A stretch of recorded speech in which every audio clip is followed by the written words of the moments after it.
베드로전서 2장 2절 말씀. 갓난 아기들 같이 순전하고 신령한 젖을 사모하라. 이는 그로 말미암아 너희로 구원에 이르도록 자라게 하려 함이라. 우리 다시 한번 읽도록 하겠습니다.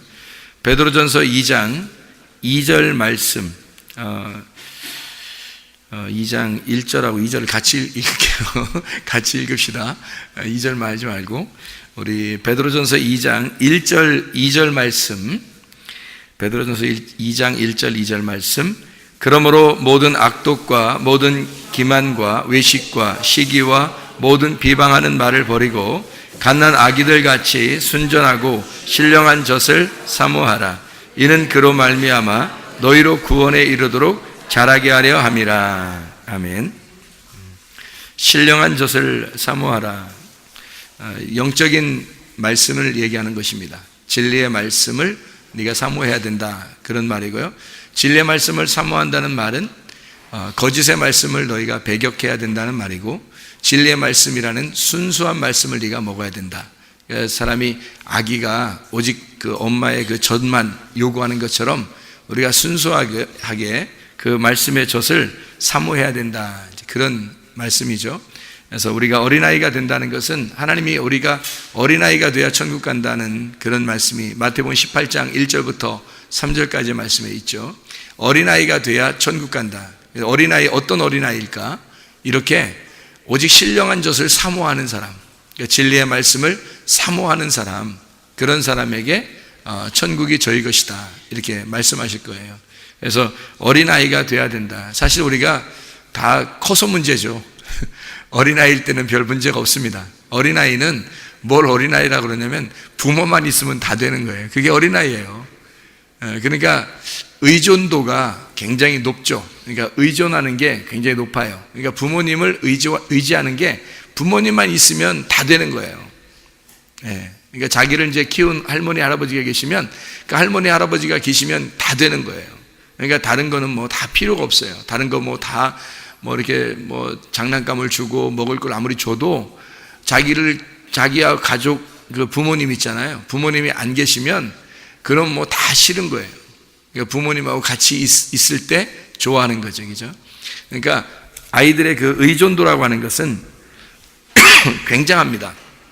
그러니까 그렇게 어린아이가 부모님을 의지하듯이 그런 의지할 수 있는 그런 마음을 가진 사람, 이런 사람들이 천국에 들어간다. 그런 천국이 저희 것이다, 이렇게 되는 거죠. 천국이 되는 거다. 그런 어린아이가 될 때 천국이 되는 거다. 우리는 왜 천국이 안 되느냐면 천국을 안 되니까 그냥 가려고 그러는 거예요. 사람들이. 그러니까 믿음을 갖는다 그러면 다 천국만 간다고 그렇게 생각을 한단 말이에요. 천국 가야지 그런단 말이죠. 근데 사실은 성경에서 천국에 그냥 가는 거로만 우리 목적을 삼는다면 성경에, 이 성경이 사실은 이렇게 많이 쓸 필요가 없어요. 천국에 가는 게 목적이라면, 그렇죠? 천국에 가는 게 목적이라면 성경을 이렇게 쓸 필요가 없고 성경을 배울 이유도 없고 교회 와서 예배 드리면서 설교 들을 이유도 없습니다. 천국 가는 목적만 있다면, 예수님을 믿으면 그냥 천국 간다, 이렇게만 따진다면 천국 가면 완성이죠. 천국 가면 끝인데 뭐 이렇게 복잡하게 천국 가는 것만 딱 가르쳐줘서 천국 가는 것만 알려주면, 야, 이렇게 하면 천국 가지, 그러면 그렇게만 딱 하면 천국 가는데 뭘 그렇게 복잡하게 성경을 이렇게 많이 써놨겠어요. 천국을 가는 게 목적이 아니라 천국이 되도록, 다시 말하면 하나님을 닮은 형상이 되도록, 하나님을 닮은 사람, 아버지가 하나님이니까 하나님 아버지가 거룩하시니 너희도 거룩해져야 된다는, 하나님이 거룩하니까 너희도 거룩하게 만들어줘야 된다. 하나님이 온전하신 분이니까 너희도 온전하게 만들어줘야 된다. 이것이 하나님의 성경의 목적이지, 성경에서 우리 보고 천국 가는 게 목적이다 그러면 천국 가면 땡이죠. 근데 그렇게 말씀하시는 게 아니란 말이에요. 그게 아니고 네가 하나님을 먼저 닮아야 된다. 그리고 너의 자녀도 하나님을 닮도록 해야 된다. 그러니까 하나님을 닮아가는 게 먼저지 천국 가는 게 먼저가 아니란 말이에요. 그러니까 이 성경이 수많은 말씀들이 이렇게 막 써 있는 거예요. 같은 말씀 예수 그리스도를 설명하는데 이렇게 많은 예수님을 이렇게 놓고서 설명하는데 여기서 놓고 예수님을 설명하고 이쪽 옆에서 보고 예수님을 설명하고 뒤에서 보고 예수님을 설명하고 예수님을 여러 각도에서 예수님을 설명하는 거예요. 왜? 그런 모든 모습을 다 닮으라는 거예요. 그 모습을 다 보라는 거예요. 예수님의 그 모습을 다 보라는 거예요. 그래서 너희가 그 예수님을 닮아가 예수님처럼 되면 그게 천국이야. 그게 천국이야. 그 의로움과 그 평강과 그 기쁨, 그게 천국이야. 천국은 여기 있다 저기 있다고도 못한다. 천국은 먹는 것과 마시는 것이 아니다. 천국은 바로 우리 가운데 있는 것이고 천국은 의와 평강과 기쁨이다. 이게 천국이란 말이에요. 그러니까 그 의로우신 평강이신 기쁨이신 그 예수님을 네가 닮아서 그 예수님과 같이 되면 그럼 네가 천국이 되는 거야. 그렇게 천국이 되면 네가 죽으면 어디로 가겠어? 설마 네가 천국이 됐는데 죽으면 지옥 가겠어요?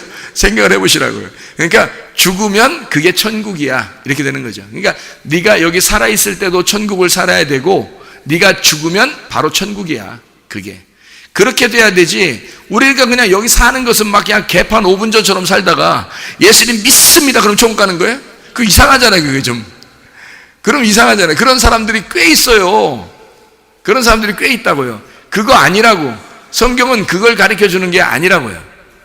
성경은 하나님을 꼭 닮아가야 된다. 하나님이 거룩하심으로 너가 거룩해져야 되고 하나님의 온전하심 그 안에서 너도 완전해야 된다. 그렇게 얘기하는 거예요. 그러니까 성경을 우리가 제대로 잘 파악하고 제대로 잘 알아야 되겠죠. 그래서 신령한 젖을 네가 사모해야 된다. 갓난아이들처럼 그런 어린아이 같은 마음을 가져야 천국에 들어가는 것이다. 천국이 되는 것이다. 천국이 너의 것이 되는 것이다.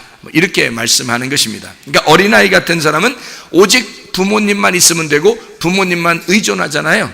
어린아이들이, 그죠? 그것처럼 너희들도 신령한 젖을 그만큼 사모하느냐? 너희들도 그 신령한 젖 하나만 있으면 되느냐? 너희들에게 진짜 이 말씀 하나만 있으면 만족하느냐? 그거 물어보시잖아요. 진짜 그거 하나로 만족하십니까? 라고 물어보면 겉으로는 아멘 할지도 모르겠지만 속에는 그게 진짜인지 잘 모른단 말이에요. 그게 진짜가 돼야 되는데 그래야 이게 어린아이 같은 건데 이 어린아이 같은 마음이 안 된단 말이에요. 말로만 어린아이 그렇게 돼요. 말만 어린아이, 아유 내가 이렇게 나이가 먹어가면 또 어린아이 되잖아요. 그러니까 역시 나이가 먹어가면서 내가 어린아이 되니까 천국 갈까봐 뭐 이렇게 생각하는 거. 그냥 무작정 천국 가는 거 아니에요. 연세 드신 분들이요 얼마나 고집 센지 아십니까? 자존심 세고 나이가 먹어가면서 어떻게 이상하게 자존심도 나이가 먹어가요. 그러니까 자존심이 점점점 커지고 고집도 점점점 커지고 교만도 점점점 커지고 나이가 먹어가면서 더해요. 희한하죠. 사람이라는 게 참 너무합니다. 너무합니다. 뭐 그런 데인데 너무해 진짜. 그래. 점점점 나이가 먹으면 어린아이가 된다면서. 그럼 어린아이처럼 돼야 되는데 진짜 마음은 어린아이처럼 안 되고 마음은 항상 그냥 막 할머니 막 할아버지 막 이렇게 되고 몸만 괜히 어린아이처럼 행동하고 막 이래요. 그러니까 어린아이가 떠지라고 하면 성경에서는 진짜 마음이 어린아이가 떠져야죠. 마음이 순수해지고 하나님만 바라보고 자기 마음도 좀 이렇게 어린아이처럼 이렇게 돼야 되거든요. 어린아이처럼 잘 되는 사람이 많지 않더라고 보니까. 나이가 먹었다고 되는 게 아니더라고 이게. 그러니까 이거는 영적인 얘기지 이게 실질적으로 우리 나이를 얘기하는 게 아니더라는 얘기예요. 나이를 얘기하는 게 아니고 이게 영적인 얘기더라 이 말이에요. 영적인 얘기. 그래서 신령한 이 젖을 사모하는 어린아이처럼 되면 천국 가죠. 왜 천국 안 가겠습니까? 근데 그렇게 많이 어린아이처럼 이렇게 신령한 젖을 사모하는 사람들이 많지 않더라 그런 말이에요.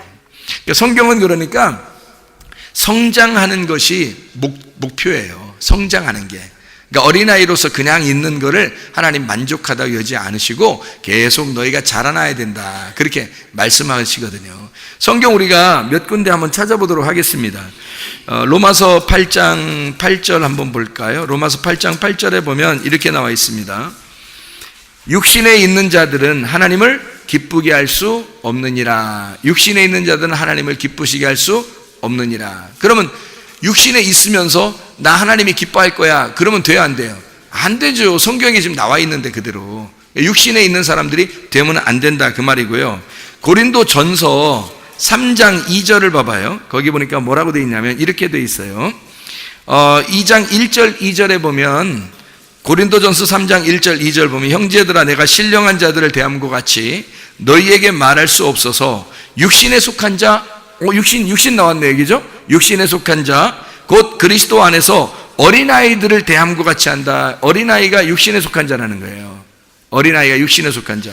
내가 너희를 젖으로 먹이고 밥으로 아니하였노니 이는 너희가 감당하지 못하겠으면이와 지금도 못하리라. 너희는 아직도 육신에 속한 자로다. 이렇게 이런 얘기를 하거든요. 그러니까 육신에 속았다고 하는 것은 어린아이라는 거예요.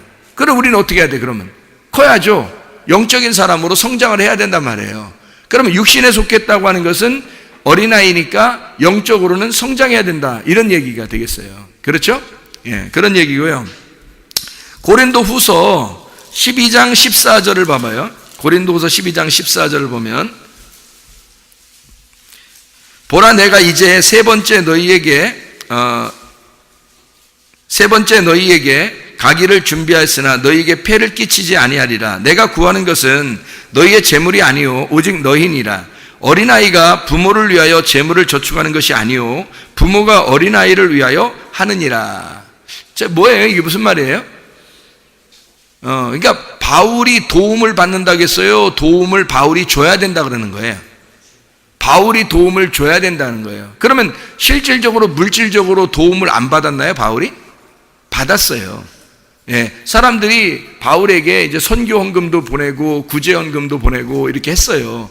근데 바울은 지금 여기서 뭐라고 얘기하냐면 부모가 자녀를 위해서 섬기는 거다 이렇게 얘기를 해요. 이게 무슨 말이냐면 자녀가 부모를 섬기는 게 아니에요. 성경은요. 부모가 자녀를 섬기게 되어 있단 말이에요. 그럼 여러분은 이제 애가 다 컸어요. 근데도 여러분이 이제 다 섬겨야 돼 또. 그런 의미를 얘기할까요? 애가 크면 부모가 섬기는 게 아니죠. 무슨 말이냐면 애가 크기 전까지 섬기는 거지. 애가 크기 전까지 섬기는 거예요. 그러면 애가 어떨 때 섬김이 끝나는 건가요? 애가 어떨 때 섬김이 부모님이 애들 섬겨주는 거를 다 끝내. 어린아이들을 부모가 밥을 먹여줘요. 어린아이들이 부모님 밥 먹여줘요. 여러분 집에서 혹시 애들 갖다 학대하면서 니네 밥이나 해라 뭐 이러는 그런 건 아니잖아요. 부모님이 밥을 막 해주잖아요. 자녀들한테. 그러면 부모가 섬기는 거죠? 자녀가 섬기는 게 아니고. 그러면 이렇게 섬기는 것을 언제까지 하는 거예요? 언제까지? 일찍 철들어라. 그러면 일찍 철들어라 그러면 철들을 때까지 하는 거니까 언제쯤 철들나요? 언제쯤 철들어야 돼요? 아이들이? 예? 결혼하면 철들어요. 결혼해서 애 낳으면 철듭니다. 예, 그때까지 돌봐주는 거예요. 결혼해서 애 낳을 때까지 그때까지 부모가 돌봐주는 거예요. 그러면 이제 결혼해가지고 애를 낳았어요. 그러면 어떻게 되는 건가요? 이제 결혼해서 애를 낳으면 어떻게 되나요? 계속 부모님한테 가서 막 김치 달라고 하고 막 밥 해달라고 그러고 뭐 옷 빨아달라고 뭐 이러나요? 어떻게 해요? 결혼해서 애를 낳았는데 그 다음에 자기도 이제 부모가 됐잖아요. 그러니까 부모로서 섬기는 거죠. 자기 자녀를. 부모로서 자기 자녀를 섬기는 거예요. 그때까지 그 부모, 그러니까 내 자녀가 결혼해서 부모가 될 때까지 부모 될 때까지 도와주는 거예요. 섬겨주고, 그죠? 부모는. 근데 이제 아이가 커서 결혼해서 아이를 낳았어요. 그러면 이도 부모가 됐단 말이에요. 그럼 얘도 부모고 나도 부모고. 그러니까 같은 부모잖아. 같은 부모니까 어깨동무하고 살아야 되잖아. 그러니까 같은 부모니까 같은 급이란 말이에요. 그죠? 같은 급인데 누가 누구를 섬겨요? 그렇죠? 그러니까 서로 섬기는 거예요. 서로. 그러니까 자녀도 그때는 섬기는 거고 부모도 그때는 자녀를 섬기는 거고 함께 섬기는 거예요. 이게 섬기는 자가 되는 거죠. 섬기는 자. 자, 우리 예수님께서 마가복음 10장 45절에 어떻게 오셨다고요? 인자는 섬김을 받으러 온 게 아니라 섬겨 주러 왔다 그랬죠. 그러니까 예수님이 어떤 분이기 때문에 우리를 섬기는 건가요? 예수님이 우리의 부모님이기 때문에 우리를 섬겨주는 거예요. 만약에 우리가 이제 부모님이 되면요, 부모님이 되면, 아니 결혼해서 애 낳았다 이런 말이 아니라 진짜 예수 그리스도를, 하나님의 아들을 내 뱃속에서 잉태하고, 이 속에, 뱃속에서 왜 잉태하냐면, 그럼 어깨에다 잉태했으면 좋겠어요? 뭐 발 뒤꿈치에다 잉태하면 좋겠어요, 애를? 그래서 애를 이렇게 끌고 다니면 좋겠어요? 그게 좀 아니죠, 이상하잖아. 그러면 저죠? 어디에 잉태했으면 좋겠어요? 아들을 어디다 잉태했으면 좋겠어? 배에다 잉태했으면 지금 식사하셨어요, 안 하셨어요? 식사 다 하셨죠? 자, 배를 아이를 어디다 잉태했으면 좋겠어요? 배에다 잉태했으면 좋겠죠? 왜 배에다 잉태하지? 그 희한하죠. 그 배에다 왜 잉태할까? 이상하잖아요, 그죠? 그럼 우리는 애를 잉태해서 애를 출산할 때까지 어린아이다가 애를 잉태하고 출산하면 어른이 되는 거예요. 이제 그때부터는 섬기게 되는 거죠. 섬김이가 되는 거예요. 그때부터는. 그 전까지는 섬김을 다 받으셔야 돼. 그런데 애가 여기서 잉태가 되고 출산이 되면 그때부터 섬기는 거거든요. 그러면 여러분은 이제 뭐 섬기고 싶을 거 아니에요. 나도 빨리 커가지고 섬겨야 되겠다. 뭐 이런, 나도 빨리 커가지고 결혼하고 애기 낳고 내가 이렇게 좀 섬겨야 되겠다. 그렇게 마음을 가지면 일단 애부터 낳아야 돼요. 애부터. 그러면 애를 어떻게 낳아야 돼, 여러분? 애를 어떻게 낳는 거예요? 교회 와서 애를 낳아야 되는데, 교회 와서, 여기가 이제 여기가 산후조리원, 아니, 여기가 산부인과예요. 교회가 산부인과. 이게 병원처럼 생겼죠? 이게, 산부인과 이렇게, 산부인과인데, 여기서 이제 애를 낳아야 되는 거예요. 와서. 여기 애를 낳는 장소예요, 여기가. 근데 여기서 애를 낳으면, 이제 산후조리원도 여기서 하죠, 이제. 키워주고. 잘 운동도 시켜주고 이렇게 한단 말이에요. 이 애를 이렇게 낳는단 말이에요. 그러면 여기서 애를 낳으면 여기서 이제 섬기게 될 수 있어요. 만약에 애를 낳기 전에는요, 섬김을 받아야 돼, 무조건. 근데 섬기려면 무조건 애를 낳아야 돼. 근데 집에서 애 낳고 나 애 낳았어, 나 애 3명이야, 나 어른이야, 이제. 그런 의미가 아니에요, 성경에서는. 분명히 누구를 낳아야 되면 예수님을 낳아야 돼요. 여러분 뱃속에서 예수님이 나와야 되는 거야. 그러면 애를 갖다 어깨에다 임신하는 것도 아니고, 지금 엉덩이에다 임신하는 것도 아니고, 발 뒤꿈치에다 임신하는 것도 아니라 그랬어요, 분명히. 어디서 임신한다고요? 배에서. 왜 배에서 잉태가 되나요? 예수님이 왜 배에서 잉태가 되어야 된다 그래요? 배가? 왜 배에서? 남자는 배, 여자는 항구, 이래서 그런 거예요? 배에서 왜 잉태하나요? 네? 왜? 성령이 어디서 나와요? 어디서 흘러나온다 그래요? 요한복음 7장 38절 39절에 성령님은 어디서 잉태가 돼서 나온다? 배에서 흘러나온다 그래요. 이게 성령을 말하는 거예요. 성령이 네 속에서 잉태가 되고 출산이 될 때까지, 그 전까지는 애기예요.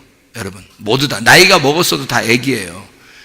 그러니까 여러분, 그 성령이 여러분 속에서 나오지 않으면요, 그것은 애기니까 반드시 하나님의 성령의 말씀을 듣는 귀가 열려서 섬김을 받으셔야 된다고요.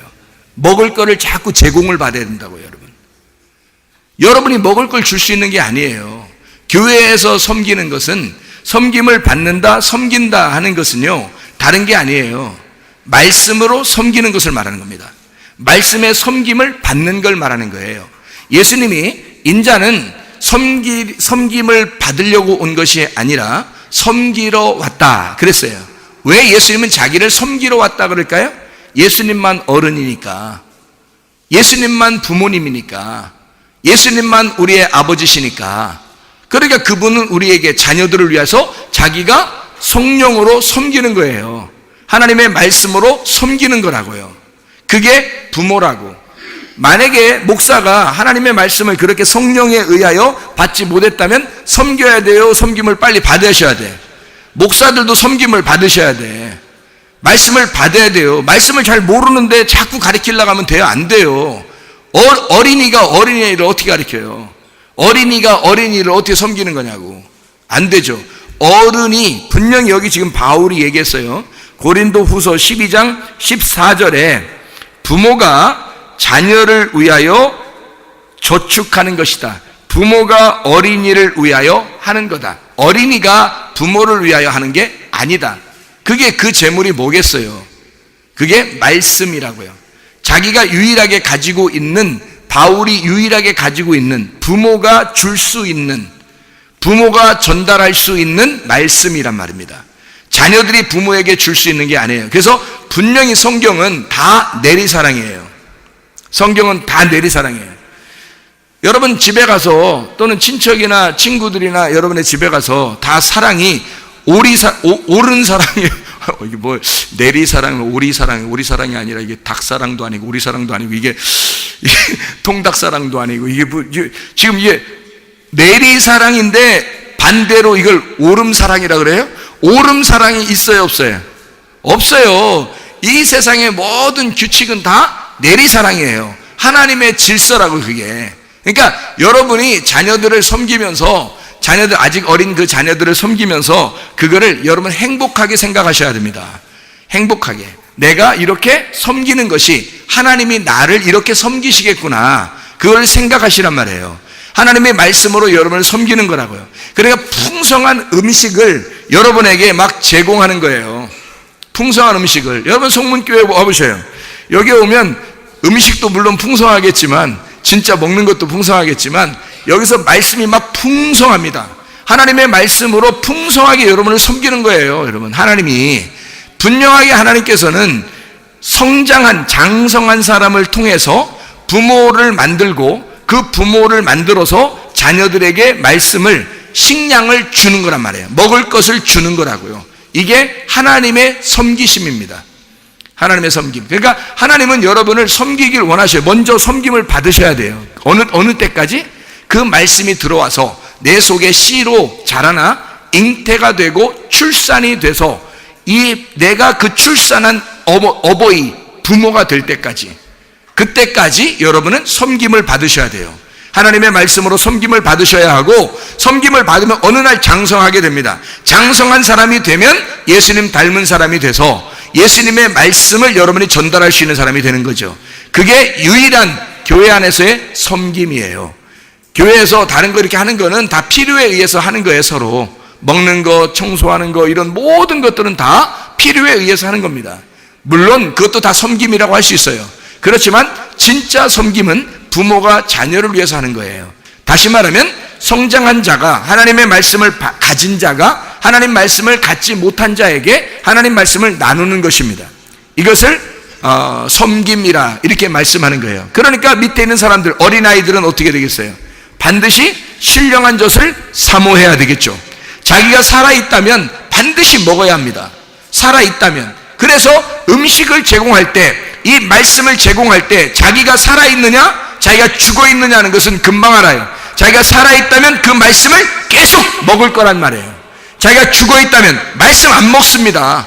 신령한 젖을 사모하지 않아요. 자기가 살아있기 때문에, 아기가 태어나면요, 살아있는 아기는 어떻게 하냐면 막 엄마 젖을 찾으려고 눈도 안 떠지는데, 막 눈도 못 뜨는데 막 울면서 찾아요. 왜? 살아야 되겠거든. 자기가 살아있는데 엄마가 젖 안 주면 큰일 나는 거거든요. 그렇게 신령한 젖을 사모하는 사람은 살아있는 사람이에요. 아기는 아기인데 살아있는 아기라고요. 그런데 죽어있는 아기는요, 안 찾아요. 신령한 젖 안 찾습니다. 애가 딱 태어나자마자 죽은 아기는요, 울지도 않아요. 젖 달라고 하지도 않아요. 죽어 있으니까. 여러분이 진짜 살아있는 사람 되시기를 바랍니다. 살아있는 사람만 하나님 말씀을 찾아요. 살아있는 사람만 신령한 젖을 사모한다고요. 그게 어린아이예요. 어린아이. 오직 어머니의 말씀, 어머니의 젖만 있으면 되는 거, 그게 어린아이란 말이에요. 교회 안에서 흘러나오는 이 말씀만 있으면 만족하는 거, 그게 어린아이라고요. 진짜 살아난 어린아이, 살아있는 어린아이라고요. 죽어있는 어린아이는요, 육신적으로 살아요. 세상적으로 살아요. 세상에서 잘 되려고 그래요. 나이가 먹었어도 그렇게 살아요. 이것은 육신이라고 그래요. 그거는 어린아이예요. 반드시 커야 하는 거거든요. 육신의 어린아이는 반드시 커야 합니다. 장성한 사람이 돼야 돼요. 그래서 아버지 마음을, 어머니 마음을 이해할 때까지 커나가야 되는 것입니다. 그게 하나님의 마음이에요. 성경에 우리가 태어나자마자 바로 천국, 이게 아니에요. 태어나자마자 그 다음에 장례식 뭐 이런 거 그런 거 아니라고요. 계속 살아야 돼요. 계속 살아가는 것을 성경이라고 이렇게 말하는 겁니다. 그러니까 성경에 이 많은 말씀들 우리에게 말씀하고 계속 이렇게 자라나게 만들어 놓는 거죠. 이해가 되겠습니까? 성경은 3단계 3일길이라고 이야기했죠. 애굽과 광야와 가나안 땅 이렇게 3단계로 가고 있어요. 그러면 어디에서 태어나서 애굽에 들어가나요? 바다에서 건짐받은 자가 뜰에 들어가요. 뜰에서 성소로 가고 성소에서 지성소로 가는 겁니다. 그럼 지성소에 가면 하나님의 법궤, 하나님 말씀을 만나게 되는 거예요. 그게 완성이란 말이에요. 율법의 완성. 그래서 바다에서부터 시작해서 뜰에서 성소로, 성소에서 지성소로, 지성소에서 법궤를 만나면 완성이 된단 말입니다. 그러니까 이게 뭐예요? 다 과정이 다 성장하는 과정이에요. 그래서 여러분이 애를 이렇게 낳아보면 알지만 애가 어디서 나온다겠어요? 배에서 나오는데 애가 뱃속에 들어가 있을 때 그냥 가만히 이렇게 있어요. 막 움직이고 막 그래요. 어떻게 움직일 수 있어요? 어떻게 애가 속에 들어가서 막 움직이죠? 다 막 권투 선수 아니면 축구 선수 막 그렇게 얘기하고 그러던데, 애기 막 이게 잉태하면 왜 그렇게 할 수 있어요? 뭐 때문에 그런 거예요? 뭐 때문에 애기가 막 이렇게 움직이는 거예요? 예? 뭐 때문에 애기가 움직여 뱃속에서? 양수 때문에 그렇습니다. 양수. 왜 하나님이 인간을 태어날 때부터 이 배 속에다 집어넣고 배 안에는 아기가 잉태하면 바로 물이 꽉 차도록 만들어놨죠? 바다에서 나오라고 하는 겁니다. 바다에서 나오라고. 그래서 배에다가 물을 꽉 채워놔요. 그래서 애가 그 바다에서 완전히 잠겨있는 아이가 여기서 뱃속에서 이제 바다에서 놀다가 밖으로 나오는 순간 뜰로 가는 거예요. 뜰에서 다시 성소로 가고 성소에서 지성소로 가면 완성이 된단 말이에요. 그러니까 애가 바다에서 올라오면 애굽에서 광야로, 광야에서 가나안 땅으로 들어간단 말이에요. 이게 완성이라고요. 그러니까 이거는 처음에 구원받았다고 바로 가나안 땅 이러지 않아요. 애굽, 광야, 가나안, 뜰, 성소, 지성소 이렇게 해서 다 과정을 거쳐서 가게 만들어요. 애가 태어나잖아요. 바다에서 양수를 터치고 나오잖아요. 애가 양수를 찢어내고 딱 나오면요, 나오자마자 애가 그냥 바로 벌떡 서가지고 벌떡 일어서가지고 막 부리부리 눈 막 떠가지고 엄마 아빠가 딱 쳐다보면서 그동안 안녕하셨습니까? 제가 10달 동안 뱃속에 있다가 참 밖에 나와보니까 좀 좋구만요. 그래서 인사 팍 하고 이럽니까? 그러지 않죠? 어린아이가 이게 태어나자마자 정신없어요. 애가 막 울고 정신없어요. 막 저 찾고 막 눈도 별로 못 뜨고 막 이러면서 막 이게 사람인지 애가 동물이 하나 나왔는지 잘 모를 정도로 막 그냥 안 씻겨 놓으면요 무섭습니다. 애가 태어나자마자 안 씻어 놓으면 막 무서워요. 막 이렇게 애가 뭐가 막 묻어 있고 막 그래서 그걸 막 씻겨야 되거든요. 씻기면 뽀얀하죠. 뽀얀 사람이 하나 나오는데 씻기기 전에는 막 동물 하나가 나온 것 같이 그렇게 한단 말이에요. 그렇게 나와가지고 애가 이렇게 나오면 반드시 딱 나오자마자 어떻게 탯줄이 이렇게 연결되어 있는데 탯줄이 연결되어 있는데 탯줄 안 끊으면 돼요, 안 돼요? 안 되죠. 태어나자마자 애를 갖다 돌리며 다니는 사람 없죠, 이렇게. 줄이 길게 이렇게 돼 있으니까 줄을 이렇게 애를 이렇게 돌리면서 이렇게 다니는 사람 없잖아요. 반드시 태어나자마자 어떻게 탯줄을 끊어놔요. 그 탯줄 끊을 때 아기가 막 탯줄 끊을 때 막 이래요? 아니면은 막 울어요? 막 울어요.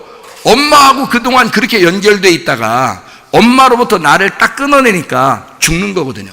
이게 죽음이란 말이에요. 애를 엄마로부터 떼어놓는 거잖아요. 떼어놓으니까 애가 거기서 막 경기를 막 울어, 막 큰일 난 것처럼 막 울어요, 여러분. 이해가 돼요? 근데 그렇게 안 해놓으면 애기가 살아요, 못 살아요? 못 살아요. 그렇게 안 하고 계속 애 귀엽다고 그냥 이 탯줄 들고서 애 이렇게 안고 다니고 계속 이러면은 안 돼요. 애가 나왔는데도 그냥 막 애를 들고 다니고 이렇게 하면 무서운 일이 벌어집니다. 진짜로. 안 되는 거예요. 이것은 반드시 탯줄을 끊어줘야 되는 거예요. 그게 너와 나의 첫 번째 이별입니다. 원래 뱃속 안에서 엄마와 아이가 같이 한 먹이를 먹고 있었어요. 하나로 먹고 있었는데 애가 나오자마자 너는 너고 나는 나야 라는 게 첫 번째 알려주는 게 탯줄 끄는 거거든요. 탯줄 끊고 나서 애를 키우다 보니까 영 이게 탯줄이 끊겨 안 끊겨? 애를 키우다 보니까 귀여워서 이놈의 귀여운 아이가 내 거 같은 거야. 이 애를 키우다 보면 애가 막 귀여우니까 내 거 같은 거야. 그렇죠? 그런 마음이 막 들어와 안 들어와? 그래서 사춘기가 있는 거예요. 사춘기 때 애들이 한 번씩 팍팍 튀어 안 튀어? 네? 예, 사춘기 때 애들이 팍팍 튀어요. 그래서 애들이 막 갑자기 평 하고 막 말도 갑자기 픽 안 들고 막 이렇게 막 갑자기 막 괜히 갑자기 막 승질내고 막 이렇게 한단 말이에요. 그러면 이제 여러분이 볼 때는 큰일 났다 막 이렇게 생각하지만 사실은 그게 지금 커나가는 과정이에요. 어떻게 커나가는 과정이에요. 사춘기 딱 되면은 엄마가 왜 잊어버렸냐 이거예요. 나 태어날 때 그렇게 나를 갖다가 내 아들 아니다라고 꽉 끊어놓고서 그래놓고 벌써 잊어버렸냐 이거지. 벌써 잊어버렸냐. 이제는 내가 떠날 차례다. 그래서 자기가 이제 자기가 엄마 아빠 곁을 자기가 떠나는 거예요. 그래서 막 싫다는 거야. 괜히 친구가 더 좋다는 거야. 그래서 친구 따라 강낭콩도 간다. 친구 따라 완두콩도 간다. 막 이렇게 하는 거예요. 친구 따라 매주콩도 간다. 매주 쓰고 그러는 인생을. 그래서 막 친구 따라 막 돌아다니는 거예요. 부모 필요 없어요. 사춘기 딱 되면 친구가 더 좋은 거야. 그렇죠? 애기 벌써 친구 만난다고 할머니 집에 먼저 가라고 막 그런다잖아요. 할머니가 애를 갖다 유치원 다닐 때는 애를 갖다 그렇게 집에 할머니 손만 잡고 그렇게 따라다니고 그렇게 집으로 왔는데 지금 벌써 1학년 되니까요. 초등학교 1학년 되니까 할머니 먼저 가 집에. 친구랑 놀다 가야 된다는 거야. 아이고 이런 배신감이 어디 있겠어요. 이런 배신감이. 근데 그게 정상이라는 겁니다. 그게 정상이에요. 그래서 아이가 그걸 깨우쳐 주는 겁니다. 당신과 나는 서로 다른 사람이야. 서운하겠지만 당신과 나는 같이 가는 게 아니야. 이거를 나는 나고 당신은 당신이야 라는 걸 알려주려고 아이가 부모를 교육시키기 시작하는 겁니다. 사춘기 때부터. 애가 큰 거예요. 사춘기가 왜 사춘기인 줄 알아요 여러분? 제가 별걸 다 가르쳐 주네 진짜. 사춘기가 왜 사춘기인 줄 아냐고 여러분. 사춘기가. 예? 사춘이 땅을 사면 배 아프다 이런 때 사춘기. 그게 아니고 사춘기라는 것은요 이제는 내가 결혼할 나이가 되었다라는 이런 얘기예요. 결혼해도 되는 나이입니다 라는 게 사춘기예요. 이게요. 그래서 요즘에는 사춘기가 빨리 온다 그러죠. 옛날엔 사춘기가 느렸는데 요즘은 사춘기가 빨리 온다 그러잖아요. 그러니까 아이들이 조숙해가지고 빨리 결혼해도 되는 몸이 돼버리는 거예요. 지금 바뀌는 겁니다. 그 사춘기라는 것은 내가 이제 결혼도 해야 될, 그렇게 내가 이만큼 컸는데 이제 마냥 아기가 아니에요. 나 이제 결혼도 해야 될 그런 나이가 됐어요. 당신과 나는 결별해야 되는 겁니다. 그 연습해야 돼요. 당신과 내가 결별하는 연습을 해야 되는 시간이 왔어요. 그래서 사춘기 때 팍팍 튀는 겁니다. 이게. 그럼 그때 빨리 알아차리고 후드러 패버리는 겁니다. 그게 아니고요. 큰일 납니다. 요즘에 그렇게 하면 안 돼요. 학대입니다. 그러면 안 되고 어떻게 하는 거냐면 야 너와 나는 육체적으로 영적으로는 이렇게 결별하지만 네가 하나님을 만나야 돼. 이 사춘기 때 친구 만나는 것처럼 친구 따라 강낭콩이나 완두콩이나 매주콩 먹는 게 아니라 너 친구 따라가지 말고 하나님 따라가야 된다. 하나님이 우리의 친구란다. 하나님이 진짜 우리의 친구야. 그거를 설명해 줘야 돼요. 이 아이한테. 그래 너하고 나는 완전히 결별이야. 그래 너하고 나는 어느 날이라도 다 떨어져야 돼. 내가 죽으면 너하고 끝나는 거야. 어차피 너하고 나는 영원히 만나는 건 아니야. 그래 사춘기 그게 맞아. 네가 그렇게 행동하는 게 맞아. 그렇지만 네가 하나님 친구를 만나야 돼. 너의 영혼을 유익하게 하는 친구를 만나야 돼. 만약에 너의 영혼을 해롭게 하는 친구 만나면 너 끝장난다. 그거 가르쳐줘야 하는 것입니다. 사춘기 때는 네 영혼을 갉아먹는, 네 시간을 낭비하게 하는 그런 친구 만나면 넌 끝장이다. 하나님 친구 만나야 돼. 너의 영혼을 귀하게 여기는 친구를 만나야 돼. 그게 사춘기예요. 사춘기 때 그래, 너는 나를 만나지 않아도 좋아. 나하고 놀기 싫을 거야. 부모님하고 계속 놀아요? 그게 무슨 사춘기예요? 사춘기가 안 왔지 그럼. 부모님하고 계속 노는 게 아니에요. 부모님하고는 이제는 결별을 선언하고 친구들하고 놀아야 되는데, 그 친구가 누가 돼야 되냐 이거야. 하나님을 사랑하는 친구를 만나야 돼. 하나님을 만나야 돼. 그리고 하나님을 사랑하는 친구를 만나야 돼. 그걸 잘 가르쳐줘야 되는 것입니다, 여러분. 그거 안 가르쳐주면요, 친구 따라 망합니다, 여러분. 사춘기 때 대부분 친구 따라 망하는 거예요. 애가, 장로님 자녀가, 목사님 자녀가 잘 자라나고 있다가, 집사님 자녀가 잘 자라나고 있다가 왜 사람이 갑자기 삐뚤어져 신앙생활 다 엉망진창 돼버린 줄 아십니까? 친구 잘못 만나서 그런 겁니다. 친구. 하나님을 사랑하는 친구를 못 만난 거예요. 하나님을 못 만난 거예요. 그래서 삐뚤어져 나가는 거예요, 여러분. 누가 잡아요, 그걸? 부모님이 잘 친구를 만날 수 있도록 만들어줘야 되는 거예요. 어떤 친구를 만나느냐에 따라 사람이 달라진 거예요. 하나님을 사랑하는 친구를 만나야 돼. 교회에서 하나님을 사랑하는 친구들을 만나도록 만들어줘야 됩니다. 그리고 하나님을 만나도록 해야 되는 거예요. 이게 사춘기 때예요. 사춘기가 지나면 진짜 결혼하려고 해야 안 해요? 진짜 결혼하려고 그래요. 진짜 결혼하려고 그래요. 그래서 결혼하면 이제 진짜 영원히 부모님 안 만날 것처럼, 이제는 막 여자친구 사귀고 남자친구 사귀어서 둘이 막 심각해. 예?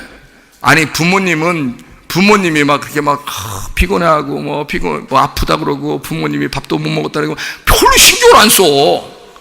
남자친구 여자친구 만나잖아요. 둘이 눈이 막 뒤집어져. 이렇게 눈을 이렇게 뒤집어서 뒤집어 놓고 막 사는 것 같아. 여러분, 그래야 결혼합니다.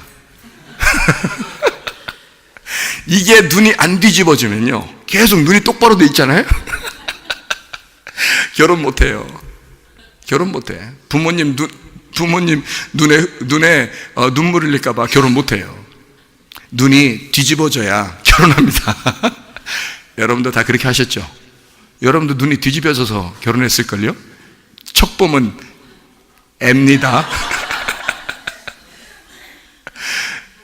틀림없어요. 그러니까 결혼하는 거야. 진짜 결혼할 때가 오면 부모님하고 진짜 결별을 선언합니다. 그렇죠? 결별을 선언해야 되는데, 요즘에는 부모님들 근처에 살으려고 그래요. 왜 그럴까요? 애 봐달라고. 애 봐달라고 그러죠? 그리고 김치 담가달라고 그래요. 반찬 만들어달라고. 그래서 부모님이 반찬을 계속 만들어다 줘. 무슨 종요? 자기가 애를 낳으면요, 결혼해서 애기 낳으면 진짜 어른이 된 거예요. 진짜 어른이 된 거예요. 그러면 섬기는 사람이 돼야 되는 거거든요. 그런데 계속 섬김을 받으려고 하는 거예요. 그 이상하잖아요, 그게. 그죠? 그러니까 자립심이 없는 거예요. 계속 섬김을 받으려고 그래요. 그거는 어른이 된 게 아니라 결혼 생활 자체도 어린이가 결혼 생활하는 거예요. 어린이가 결혼 생활. 그래서 성인 아이라는 얘기 들어봤죠? 성인 아이. 애가 애를 낳아서 키우는 거예요. 그러니까 애를 똑바로 키우겠냐고요. 믿음으로 아이를 키우겠냐고. 자기 속에 믿음이 없는데 어떻게 믿음으로 키우겠어요? 자기가 하나님을 만난 적이 없는데 어떻게 하나님 만나도록 키우겠어요? 새빨간 거짓말입니다. 그러니까 애가 애를 키우니까 애를 어떻게 키워야 될지를 모르겠는 거예요. 애를 어떻게 키워야 될지를 모르는 거예요. 그래서 그냥 아무렇게나 그냥 어떻게 하다 보니까 애가 큰 거예요. 그래 놓고 또 애가 또 말썽 피우고 또 말 안 듣고 그러면 또 왜 내가 너를 어떻게 키웠는데, 왜 말을 안 듣냐고. 뭘 어떻게 키웠는데. 뻔할 뻔짜야. 너답게 키운 거야. 하나님답게 키운 게 아니에요. 하나님이 우리에게 맡겨주신 그 성품으로 키운 게 아니야. 너답게 키운 거야, 그냥. 너를 세우기 위해서 자녀를 이용해 먹은 거잖아요. 자녀들이 그거 모를 것 같아요? 영적으로 다 합니다. 어느 날 여러분을 떠나게 될 때 과감하게 떠나버려요. 여러분을 과감하게. 믿음으로 키운 자식은요, 부모를 떠나지 않습니다. 멀리에 있어도 그 부모를 위해서 기도하고 부모에게 효도하려고 그러고 그럽니다. 믿음으로 큰 자식은요. 그런데 믿음이 없는 자식은요, 부모를 과감하게 떠나버립니다. 나중에 부모가 재산을 자기한테 얼만큼 남겨주는 애 가지고 형제들끼리 싸웁니다. 불행한 거죠. 불행한 집안이죠. 여러분, 믿음으로 키우셔야 합니다. 자녀들을 믿음으로 키우셔야 돼요. 믿음을 전달해 줄, 자기가 믿음을 먼저 가져야 되고, 그리고 부모가 재산이 없어도 이 자녀들이 부모님을 위해서 기도하고 효도할 수 있는 사람들이 돼야지. 그게 잘 큰 자식들이지. 그게 행복하지. 부모가 그게 행복한 거지. 부모의 재산 보고 효도하고 부모 재산이 다 없어지면 효도하지 않는 그런 배은망덕한 사람들이 있으면 어떻게 되겠어요? 이상하잖아요. 뭔가 잘못 큰 겁니다.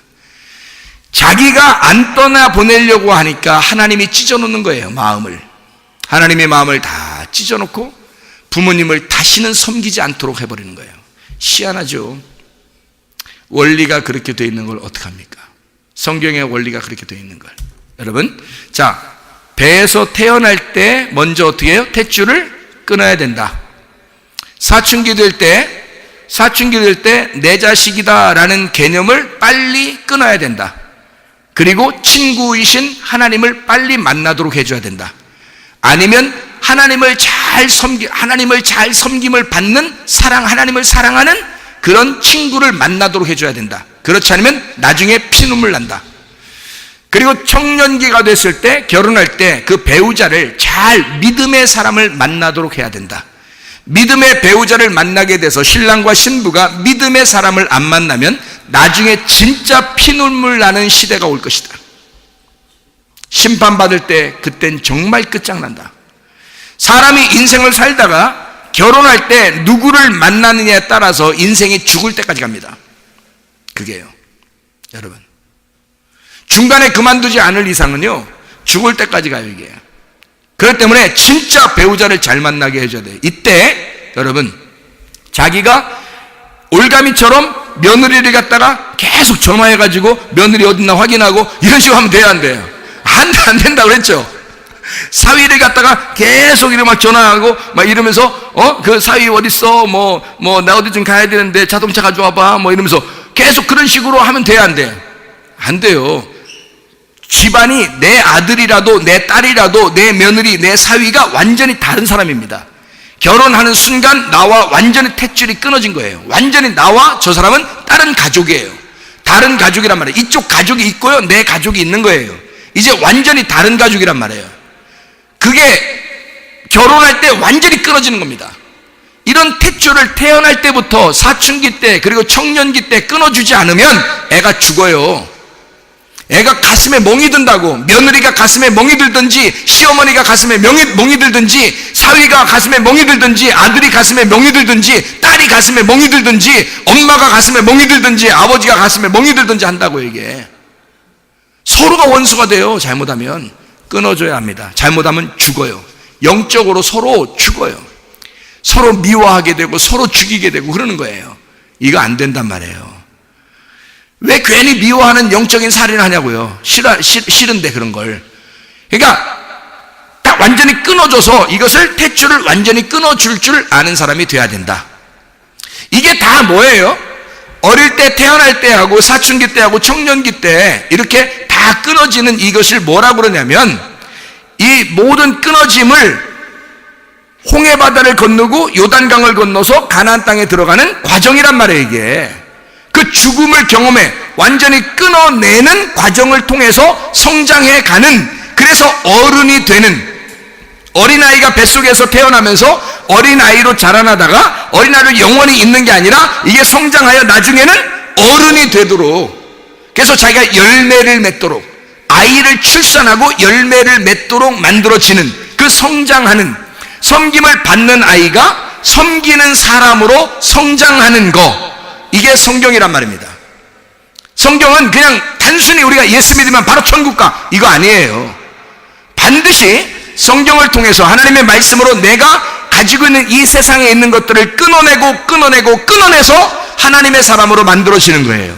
하나님의 형상으로 만들어져 가는, 하나님의 형상으로 닮아가는, 그게 창조의 완성이란 말이에요. 그거를 만들어내려고 하는 것이니까 여러분, 말씀으로 여러분 자신들은 자꾸 지어져 가야 하는 것입니다. 예수님을 닮아가야 하는 거죠. 섬김을 받는 자가 섬김하는 자로, 섬기는 자로 성장해 나가는 것입니다. 결국에는 우리가 마지막에 예수 그리스도의 말씀을 가지고 있는 성장한 자가 되어 섬기는 자가 되면, 그러면 종으로서 섬기는 것입니다. 예수 그리스도의 종으로 섬기는 거죠. 다른 사람은 또 그 사람을 만나면서 섬김을 받는 거고요. 하나님의 말씀을 받고 있다가 우리가 성장해서 말씀을 전하는 자가 되면 다시 우리는 또 섬김을 받는 자들에게 말씀을 가르쳐주는 자가 되는 거죠. 또 그 사람이 또 성장해서 섬김을 받아가지고 하나님의 말씀이 충분히 우리 속에서 성장하게 되잖아요. 그러면 그 말씀을 또 다른 사람에게 나눠주는, 성장하는 사람, 섬기는 사람이 된다는 거죠. 어린아이가 자기가 장성한 사람이 된 줄 알고 있다가 다시 자기가 잃어버린 자가 되면, 자기가 탕자처럼요, 잃어버린 자가 되면 다시 돌아와서 하나님 아버지를 닮은 역시 내가 아버지의 아들입니다 라고 예수님을 닮은 하나님의 형상이 된단 말이에요. 자기가 잃어버린 것을 분명히 알게 되면, 내가 이렇게 연약하고 부족한 사람이라는 걸 알게 되면 말입니다. 자, 어린아이만 천국 간다는 말은 성경에서 뭐를 얘기하는 거냐면 이런 거예요. 성경에서 예수님이 만나가지고 구원하는 사람 3종 세트가 있다 그랬어요. 누구라고요? 고아, 과부, 나그네입니다. 고아, 과부, 나그네가 누구예요? 성경 어린이에요. 어린이는 누가 도와주지 않으면 살아갈 수가 없는 사람이에요. 그게 성경에서 가장 대표적인 사람이 누구냐면 고아, 과부, 나그네예요. 누군가가 도와주지 않으면 자기 게 없는 사람이에요. 다시 말하면 다 잃어버린 자죠. 자기를 잃어버린 자. 그 자기를 잃어버린 자만 하나님께서 만나서 아버지가 되시고 신랑이 되시고 남편이 되시고요, 그리고 집이 되는 겁니다. 그게 하나님이셔요. 그래서 이 어린아이가 다 잃어버렸으니까 나와 태어나자마자 어린아이가 어떻게 해요? 우는 거예요. 다 잃어버렸잖아요. 자, 뱃속 안에 있을 때는요, 자기 세상이야.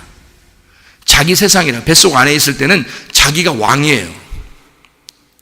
왕인데 웬걸 나와보니까 나오자마자 막 칼이나 가위를 갖다가 막 배를 갖다 자르질 않나. 배를 자른 건 아니에요. 배꼽, 여기 있는 거 배꼽을 갖다니 막 자르질 않나. 막 이게 살 날이 험난한 거예요. 이 아이가 울음이 나겠어 안 나겠어? 그냥 건강해도 그냥 우는 거예요. 애가 나오자마자. 왜냐면 이 세상 살아갈 게 암담하거든. 나오자마자. 뱃속에서는요 막 울거나 막 이러진 않습니다. 왜냐면 그 속에서는 자기가 왕이에요. 뱃속에서는. 그런데 나오자마자 웬걸 왕이 아니라 쫄개네. 나오자마자 그 집에서 가장 어린 아이야. 그러면 이 아이가 나오자마자 주인 행세를 못하는 거예요. 순전히 누가 먹여줘야 먹고 누가 씻겨줘야 씻는 거예요. 아무것도 못하는 거예요. 이게 어린아이예요. 그러니까 섬기는 거죠. 부모가 섬겨주는 거예요. 마찬가지예요. 여러분, 이 땅에 여러분이 버려진 사람들이에요.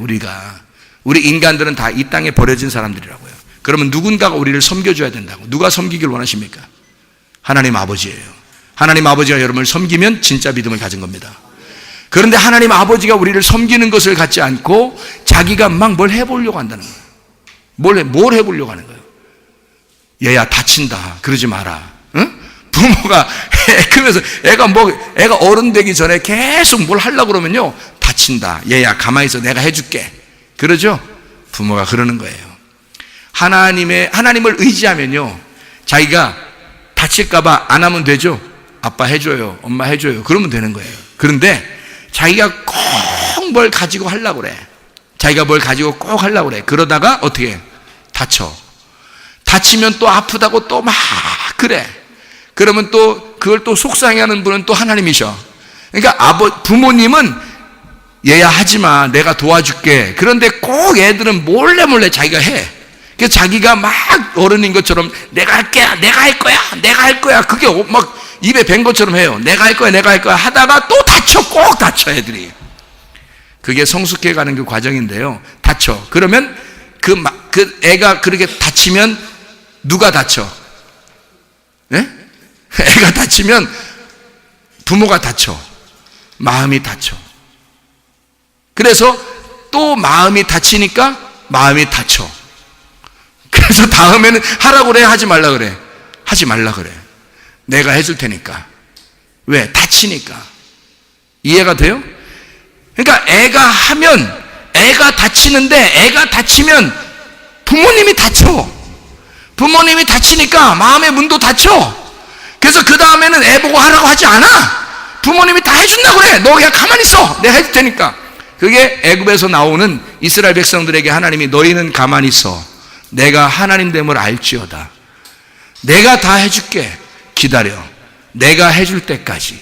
그래서 데리고 나와서 애굽에서 얼마나 자기가 막 하려고 했겠어요. 자기가 얼마나 하나님 섬겨보겠다고 막 했겠습니까? 데리고 나와요. 광야에서 하나님이 만나를 매일마다 내려주면서 이 사람들이 그냥 반항을 하든 안 하든 말썽을 피우든 안 피우든 매일마다 먹을 걸 내려주면서 하나님이 섬겨주는 거예요.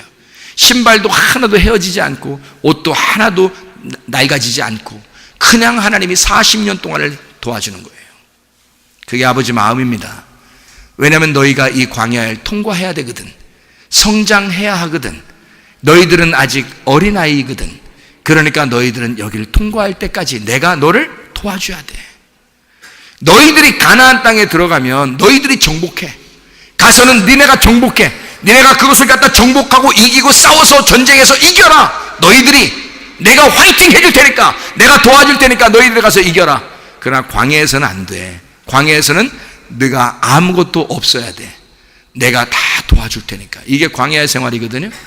여러분, 지금 우리가 인생을 살아가는데요, 주님을 진짜 만나기 전에는 무슨 생활인지 아십니까? 광야의 생활이에요. 여러분은 끊임없이 하나님의 섬김을 받으셔야 한다고. 그게 믿음이에요. 우리가 하나님을 안 믿으니까 내가 해보려고 하는 거예요.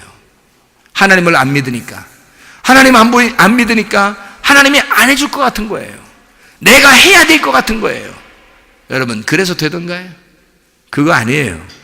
하나님이 우리에게 주시는 것은 하나님의 믿음입니다. 하나님의 믿음을 우리에게 주시고 하나님을 믿는 그 믿음 안에서 네가 살아가기를 주님이 원하시는 거예요. 그러니까 여러분, 우리가 하나님을 섬기겠느냐, 하나님의 섬김을 받겠느냐, 반드시 하나님 안에서 어린아이는 성장해야 한다. 어떻게? 하나님 먹여주셔야, 하나님이 입혀주셔야, 하나님이 섬겨주셔야 우리가 자라나죠. 그렇지 않으면 그냥 아이가 태어나서 아무도 섬겨주지 않으면 그냥 죽습니다. 이해가 돼요? 영적으로 아이가 태어나도 반드시 자라나야 되는 거예요. 그래서 신령한 젖을 사모해야 하는 것입니다. 에베소서 4장 13절부터 16절까지 말씀입니다. 13절부터 16절, 우리가 다 하나님의 아들을 믿는 것과 아는 일에 하나가 되어 온전한 사람을 이루어 그리스도의 장성한 분량에 충만한 데까지 이르리니, 이는 우리가 이제부터 어린아이가 되지 아니하여 사람의 속임수와 간사한 유혹에 빠져 온갖 교훈의 풍조에 밀려 요동하지 않게 하려 함이라. 오직 사랑 안에서 참된 것을 하여 범사에 그에게까지 자랄지라. 그는 머리니 곧 그리스도라. 그에게서 온몸이 각 마디를 통하여 도움을 받음으로 연결되고 결합되어 각 지체의 분량대로 역사하여 그 몸을 자라게 하며 사랑 안에서 스스로 세우느니라. 여러분, 우리가 태어났다고 구원받았다고 가만히 있는 게 아니라 교회에서는 반드시 하나님의 섬김을 받아 성장하셔야 된다고요. 장성한 사람, 그 그리스도의 온전한 분량에 이르기까지 자라나셔야 된다고요. 이게 그리스도의 사람입니다. 진짜 살아있는 사람이에요. 여러분, 영적으로 살아있는 사람들 되셔야 합니다. 영적으로 살아있는 사람만 자라나는 거예요. 죽어있는 사람은 자라지 못하거든요. 아무리 섬겨줘도 죽어있는 사람은 자라나지 못해요. 여러분이 만약에 10년 전이나 5년 전이나 지금이나 믿음이 똑같다면 여러분 자라나지 않고 있는 겁니다. 다시 말하면 죽어있는지 확인해야 돼요. 살아있는가 죽어있는가, 그걸 확인하셔요. 근데 반드시 살아있는 사람은요, 하나님의 섬김이 있으면 하나님의 말씀의 섬김이 여러분에게 있으면 그 말씀을 받아 먹고 반드시 자라나게 되어 있습니다. 성장하게 되어 있습니다. 그리스도를 닮은 형상이 되기 위하여 계속해서 닮아져 가는 것입니다. 계속 자라나는 특징을 갖는다, 그 말이에요. 히브리서 5장 14절의 말씀입니다. 히브리서 5장 14절의 말씀. 자, 뭐라고 되어 있냐면, 단단한 음식은 장성한 자의 것이니 그들은 지각을 사용함으로 연단을 받아 선악을 분별하는 자들이니라. 자, 13절에는 뭐라고 되어 있냐면요, 이는 젖을 먹는 자마다 어린아이니 의의 말씀을 경험하지 못한 자요. 젖을 먹는 사람은 아직 어린아이다. 그러나 단단한 식물을 먹을 수가 있어야 된다. 너희가 자라나야 되기 때문이다. 애가 태어나서 막 한 20살 30살 됐는데도 애가 어린아이 짓 하고 그러면 부모가 어떻겠어요? 마음이 괴롭겠죠. 자라는. 근데 여러분의 모습은 어떻습니까? 하나님이 여러분을 보실 때 여러분은 어떤 모습이 나는 거예요? 하나님이 여러분을 보실 때 여러분은 장성한 자의 모습이냐, 그리스도를 닮은 사람의 모습이냐, 아니면 아직도 어린아이 같은 사람들인가? 여러분, 신령한 젖을 사모하여 하나님의 말씀 안에서 어린아이가, 영적 어린아이가 반드시 자라나는 사람 되기를 바랍니다. 그래서 그리스도를 닮은 사람으로 살아가시기를 바랍니다. 우리 주보 한번 보겠습니다. 주보 민수기 14장 9절의 말씀 여기 한번 나와 있는데요. 민수기 14장은 여러분이 잘 알듯이 민수기 13장 14장에는 민수기 13장 14장에는요 정탐꾼에 대한 이야기가 나옵니다. 하나님 중심, 주님 중심, 교회 중심의 사람들, 정탐꾼에 대한 이야기가 나오거든요. 여기 지금 주간 메시지로 민수기 14장에 대한 이야기를 쭉 써놨습니다. 여기의 내용을 보면 굉장히 중요한 내용이기 때문에 여러분이 좀 이해하셔야 되는데, 이게 무슨 말이냐면요, 이런 말씀이에요. 10명의 정탐꾼이 있고 2명의 정탐꾼이 있었습니다. 2명의 정탐꾼은 여호수아와 갈렙이에요. 여러분이 10명의 정탐꾼처럼 망하는 사람 되지 말고 2명의 정탐꾼처럼 가나안 땅에 승리하여 들어가는 사람들이 되셔야 합니다. 그래서 2명의 정탐꾼이 되기 위해서는 어떻게 해야 되느냐라는 것인데, 10명의 정탐꾼과 2명의 정탐꾼이 여리고성을 갔다 왔어요. 이 여리고성에 가나안 땅에 갔다 와 보니까 거긴 어마어마한 사람들이 살고 있는 거예요. 그러니까 2명의 정탐꾼도 10명의 정탐꾼도 다 같이 뭐를 본 거냐면 거인들을 본 겁니다. 거인들은 네피림을 봤는데 어느 정도 크기로 봤냐면 그건 사람이고 자기들은 메뚜기 같다는 거예요. 그러면 사람이 메뚜기가, 우리가 메뚜기를 보면 메뚜기가 1000마리가 있어도, 메뚜기가 10,000마리가 있어도 사람 하나를 못 당해요. 메뚜기가 10,000마리가 있으면 뭐예요? 위에서 발로 막 밟으면 막 없어지겠죠.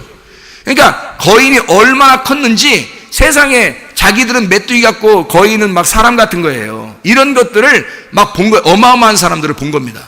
그러니까 10명의 정탐꾼과 2명의 정탐꾼이 동시에 그걸 봤거든요. 다 같이 그걸 봤는데 10명의 정탐꾼과 2명의 정탐꾼의 느낌이 달랐단 말이에요. 이걸 봤는데 느낌이 달랐어요. 어떤 느낌이 달랐냐면 10명의 정탐꾼은 저거 보면서 우리 죽었다 이렇게 생각한 거예요. 우리 죽었다. 큰일 났다.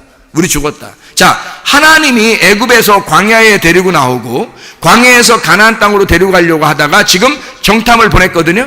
그러면 하나님을 의지하고 믿었다면, 애굽에서 믿었던 하나님, 광야에서 믿었던 하나님이 진짜라면, 그러면 가나안 땅에 들어가는 것도 하나님이 인도해 주실 거라고 믿었어야 되는 거죠. 그게 여호수아와 갈렙인 거예요. 그러니까 똑같이 12명이 다 같이 거인을 보았어요. 문제거리를 봤단 말이에요. 그런데 거기에서 10명의 정탐꾼은 그걸 보면서 큰일 났다, 우리 죽었다라고 본 거고, 2명의 정탐꾼은 그걸 보면서 야, 크다, 먹을 게 크다 이렇게 본 거예요. 먹을 게 크다. 근데 이 10명은 그 먹을 거를 보면 먹을 게 아니라 이건 자기들을 죽일 만한 정탐꾼, 이 사람 여리고성 거인들이란 말이에요. 여러분 앞에 문제거리들 막 생깁니다. 살다 보면은 사업에 실패하는 경우도 있고요, 가정에 뭐 자녀들이 문제를 일으키는 경우도 있고요, 또 뭐 아내가 문제를 일으키고 남편이 문제를 일으키는 경우도 있고요, 막 갑자기 뭐 문제거리가 막 생길 수 있습니다. 앞에 막 장벽과 같은, 여리고성과 같은 어마어마한 그런 성이 우리 앞에 닥칠 수가 있어요. 그런 문제거리가. 아니면 어떤 사람 막 갑자기 막 병이 걸려서 큰일 났다, 이거 어떡하지? 막 이렇게 하는 경우가 있습니다. 사람이 어떻게 할 수 없는 그런 경우가 막 생겨난다고요. 이런 것이 우리 앞에 막 이렇게 닥친다고요. 살다 보면 갑자기 이런 것들이 막 닥쳐요. 그러면 이 12명이 본 것처럼 똑같은 일이 벌어지는 겁니다. 그렇죠? 똑같은 일이 벌어졌을 때 그거를 보는 그 여리고성을, 그 네피림들을, 그 거인들을 보는 시각이, 그 느낌이 다르다는 거죠. 10명의 정탐꾼은 그걸 볼 때 큰일 났다, 죽었다, 저 사람들은 우리를 죽일 것 같다라고 본 거고, 2명의 정탐꾼은 저거 먹을 건데 아주 크네, 먹을 게 크네 라고 본 거예요. 그러니까 민수기 14장에 이 기록을 보면 뭐라고 기록되어 있냐면 이렇게 기록되어 있는 거예요. 한번 찾아봐봐요. 민수기 14장 9절의 말씀에 보면 이런 말씀이 있습니다. 민수기 14장 9절 말씀에 보면 이런 말씀이 있죠. 다만 여호와를 거역하지는 마라. 또 그 땅 백성을 두려워하지 마라. 그들은 우리의 먹이라. 그들의 보호자는 그들에게서 떠났고 여호와는 우리와 함께 하시느니라. 그들을 두려워하지 말라 했습니다. 이 여호와를 거역하지 마라 하는 얘기는 하나님하고 대적하지 말라는 거예요. 하나님하고 반대가 돼서 사탄 되지 말라는 뜻입니다. 그냥 단순히 이 사람들은 아이고 무서워했는데 이게 하나님을 반대하는 행동이라는 거예요. 하나님을 거역하는 행동이라는 거예요. 왜 하나님을 못 믿냐는 거예요. 하나님이 그런 하나님이신 것을, 너를 인도하시는 하나님이신 것을 너는 왜 못 믿느냐는 거예요. 하나님이 너를 사랑하시는 것을 왜 못 믿느냐는 거예요. 하나님이 치료하시는 하나님이신 걸 왜 못 믿냐는 거예요. 하나님이 너의 문제의 해결자이신 걸 왜 못 믿냐는 거예요. 하나님이 너의 실패의 성공자임을 왜 믿지 못하느냐는 얘기입니다. 그렇게 믿지 못하면 이것은 하나님을 거역하는 행동이고 하나님과 반대 입장이 된다는 거예요. 하나님을 왜 맞서느냐는 거예요. 왜 하나님 앞에서 믿음이 없는 자가 되느냐는 거예요. 이게 뭐냐면요, 이 사람들이 뭐라고 그랬냐면 그들이 우리를 죽일 것 같다는 거예요. 그들의 칼에 우리가 쓰러질 것 같다는 거예요. 그러니까 하나님이 이 사람들을 보면서 이 여호수아 갈렙을 통해서 그 입을 통하여 그 여호수아의 갈렙의 입이 뭐라고 그러면 왜 하나님을 반대하느냐 이렇게 말해요. 너희들은 왜 하나님을 배반하느냐? 너희들은 왜 하나님을 거역하느냐? 너희들은 왜 하나님 앞에서 믿음이 없느냐? 이렇게 말하는 거죠. 자, 생각을 해보세요. 민수기 14장 3절에 어찌하여 여호와가 우리를 그 땅으로 인도하여 칼에 쓰러지게 하려 하는가? 우리 처자가 사로잡히리니 애굽으로 돌아가는 것이 낫지 아니하랴 이렇게 말하거든요. 사람들이요. 이 사람들은 칼을 본 거예요. 자기들을 죽이는 칼로 본 거예요. 그렇죠? 근데 여호수아 갈렙은요. 여호수아 갈렙은 뭐라고 봤어요, 여기서? 여호수아 갈렙은 그들은 우리의 먹이라 그렇게 봤죠? 먹이라. 아니, 얼마나 달라요?